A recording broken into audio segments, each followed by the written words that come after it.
So, Marvel took a big risk in making this movie. I mean, not a lot of people know about the Guardians. So, did it pay off? Well, let's find out.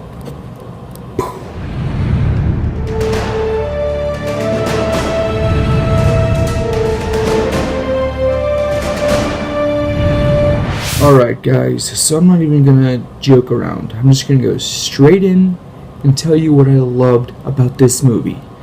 First off, the script is very, very good. It's got humor, it's got a lot of heart, it's got a lot of action. And we love that in our Marvel movies, don't we? Alright, let's talk about the acting. First off, Chris Pratt really surprised me. I mean, he's a guy who's best known for slapstick comedy on Parks and Recreation. And while, yes, he did bring lots of comedy to the role, he also brought a lot of heart. And that's really important. Dave Bautista is a wrestler, and as we all know, athlete actors can be atrocious at times. But he actually wasn't. He was really funny, guys. I mean, he had some of the best lines in the movie. And Zoe Saldana, okay, she wasn't really, for me at least, she wasn't really that memorable. But that's only because the biggest part of her story is they're probably saving for Avengers 3 because it involves a certain character that I'm not going to disclose here because I don't know how many of you have read the comics or know about the character, and it's a pretty important plot point. So yeah. Next, Groot and Rocket are the two CGI characters.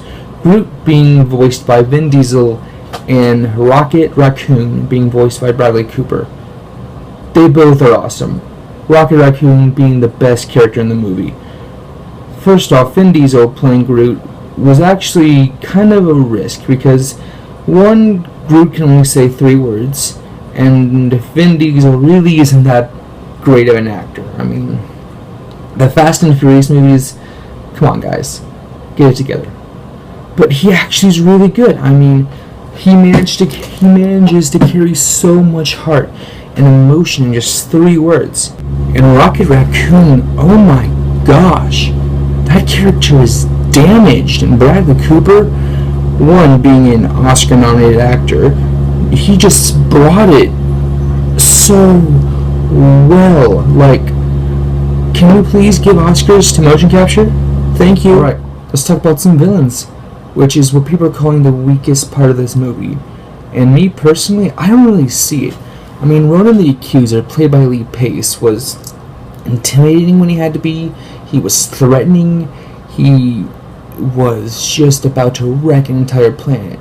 And that's all he needed to do. All he needed to be was a huge threat. And he was.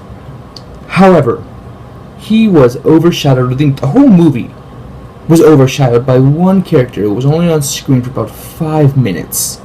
And he just stole the whole film. I won't say who it is, even though most of you watching this video already know who it is.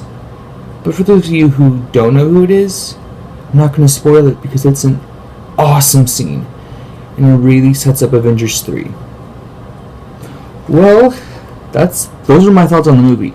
It's a beautiful space odyssey. It's what you want the new Star Wars to be. And so there's only one thing left to do. And that is...